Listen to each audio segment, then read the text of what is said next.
হযরতে আব্দুল্লাহ ইবনে মুবারক রাহমাতুল্লাহি আলাইহি যেমন হাদিস জগতের সম্রাট ছিলেন, যেমন বড় আলেম ছিলেন, আবার সাথে সাথে অনেক বড় ব্যবসায়ী ছিলেন, অনেক বড় দানবীর ছিলেন।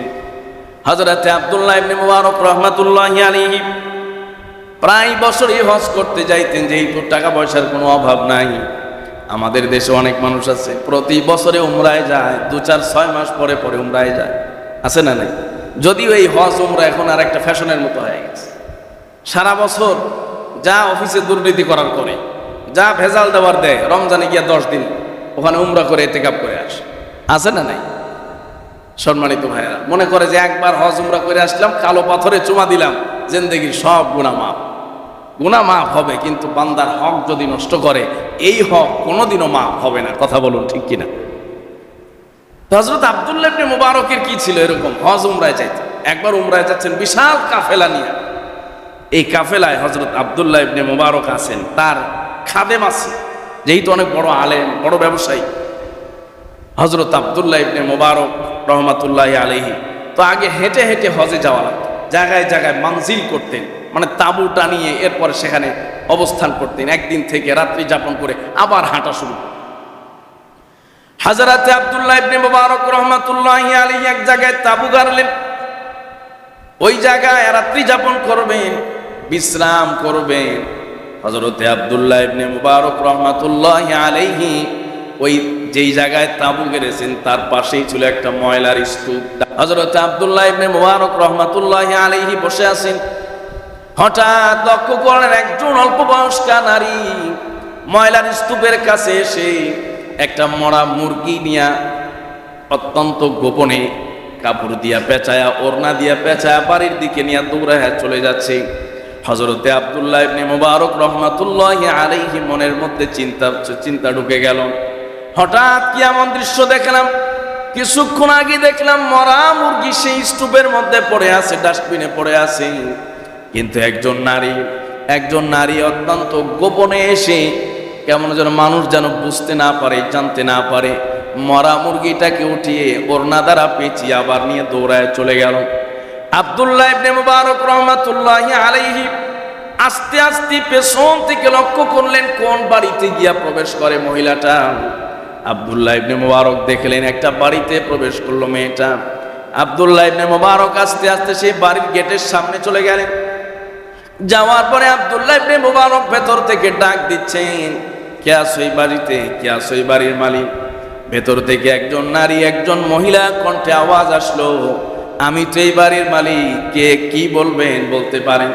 হযরতে আব্দুল্লাহ ইবনে মুবারক বললেন, দেখো কিছুক্ষণ আগে আমি লক্ষ্য করলাম একটা মরা মুরগি নিয়ে বাড়িতে কে যেন প্রবেশ করলো, কোন নারী প্রবেশ করলো, কারণটা কি?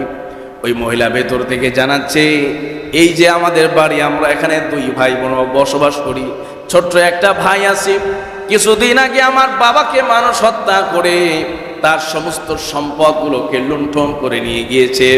এ কারণে আমরা এত দরিদ্র, আমাদের দেখার মতো কেউ নাই, সহযোগিতা করার মতো কেউ নাই।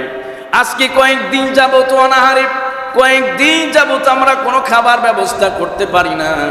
কিন্তু আমরা লক্ষ্য করলাম আমাদের এক প্রতিবেশী তার একটা মরা মুরগি ময়লার স্তূপের মধ্যে রেখে গেছে।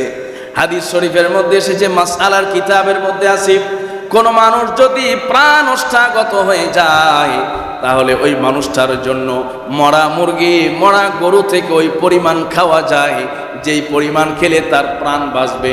এজন্য আমরা সেই হাদিসের উপরে আমল করতে গিয়া এখন তো আমাদের জীবন বাঁচাতে হবে, এই মরা মুরগি ছাড়া কোনো প্রাণী নাই, কোনো আহার নাই। এই জন্য মরা মুরগিটাকে অত্যন্ত গোপনে সংগোপনে আমি ওড়নার মধ্যে পেঁচিয়ে বাসায় নিয়ে এসেছি। হযরতে আব্দুল্লাহ ইবনে মুবারক বললেন, আমি আব্দুল্লাহ ইবনে মুবারক অমুক এলাকা থেকে হজ করার জন্য এসেছি, হজে যাচ্ছিলাম, বড় কাফেলা আমার আছে, আমার সাথে যদি আপনি আসতেন অথবা আপনার ভাইকে যদি পাঠাতেন তাহলে এবছরের হজের সমস্ত খরচ আমি আপনার পরিবারের জন্য দিয়ে দিতাম। সুবহানাল্লাহ। হযরতে আব্দুল্লাহ ইবনে মুবারক পিচ্চি বাচ্চাটাকে নিয়ে কাফেলার মধ্যে চলে গেলেন।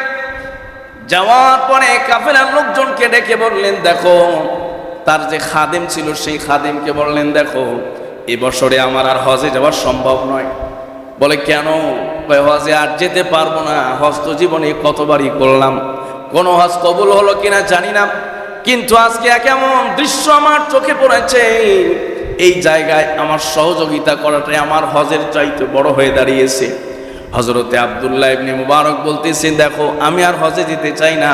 খাদেমকে বললেন, দেখো আমার যে স্বর্ণ মুদ্রার থৈলা আছে এতে কতগুলো স্বর্ণ মুদ্রা আছে?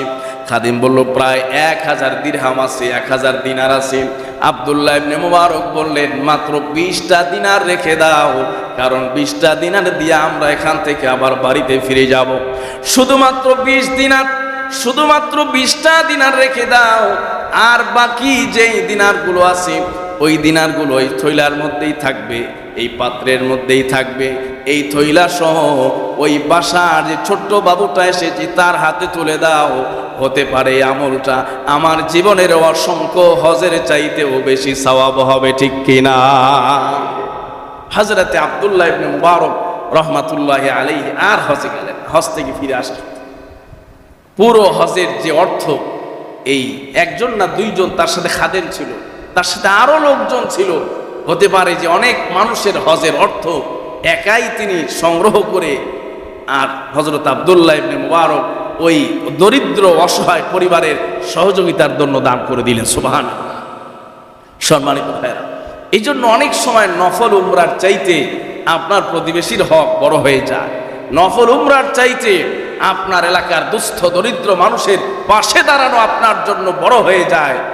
এই জন্য নিয়ত যদি, সেই নিয়ত যদি আমরা করতে পারি, যেই নিয়তে আমি কাজ করব, আল্লাহ সুবহানাহু ওয়া তাআলা ওই নিয়ত অনুযায়ী আমার আর আপনার বদলা দান করবেন। কথা বলুন, ঠিক কিনা?